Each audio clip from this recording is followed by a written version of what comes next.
तो यहाँ पर हमें एक फंक्शन गिवन है जिसमें f of x plus Y equal है f of x into F of Y के। हमें f ऑफ 5 की वैल्यू गिवन है, f डैश 0 की वैल्यू गिवन है।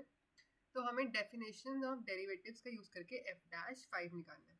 तो जब भी हम डेफिनेशन ऑफ डेरिवेटिव्स की बात करते हैं तो हम इस फॉर्मूले की बात कर रहे होते हैं जो f डैश x को लिख सकते हैं हम limit of h tends to 0 f x plus h minus f x upon में h। तो इसका यूज़ करके हमें f डैश 5 निकालना है। तो f डैश 5 निकालना है तो हम x की जगह पे 5 को रिप्लेस कर देंगे, तो ये आ जाएगा कुछ ऐसे। अब हमें क्वेश्चन में गिवन है कि हम एफ एक्स प्लस वाई को लिख सकते हैं F X into F Y, तो यानी हम एफ 5 प्लस एच को लिख सकते हैं F of 5 into F of H. इसको लिख देते हैं कुछ ऐसे। यहाँ पे एफ ऑफ 5 कॉमन आ रहा है, इसको बाहर ले लेते हैं। तो हमें यहाँ पर मिल जाएगा एफ डैश 5 की कुछ ऐसी वैल्यू। तो हमें इसकी वैल्यू चाहिए F H minus F 1 upon H की। ओके, हमें एफ ऑफ 5 की वैल्यू 2 गिवन है, तो हम यहाँ पे 2 पुट कर देते हैं। तो ये आ जाएगा कुछ ऐसे। तो हमें पहले इस चीज़ की वैल्यू निकालनी है। तो हमें क्वेश्चन में गिवन है f डैश 0 की वैल्यू, तो इसका यूज़ करके निकालने की कोशिश करते हैं मिसिंग वाली चीज़ की वैल्यू। ओके, तो हमें f डैश 0 पे हम डेफिनेशन लगाते हैं डेरिवेटिव की, तो x की जगह पे 0 पुट करते हैं।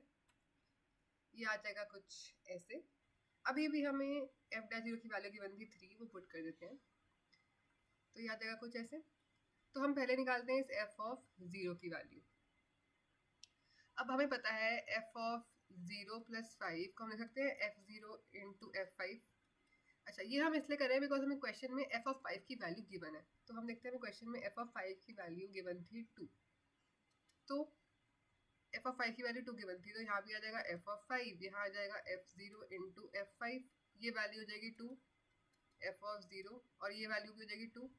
तो यहाँ से f0 की वैल्यू आ जाएगी 1, उसे हम यहाँ पुट कर देते हैं। तो इसे लिखते हैं।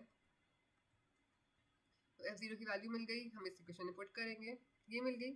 तो हमें इस वाली फंक्शन की वैल्यू 3 मिल गई, इसे हम इक्वेशन नंबर 1 में सब्सटीट्यूट कर देते हैं वापस, इसकी जगह पे 3 पुट करते हैं। तो हमें f डैश 5 की वैल्यू मिल जाएगी 6।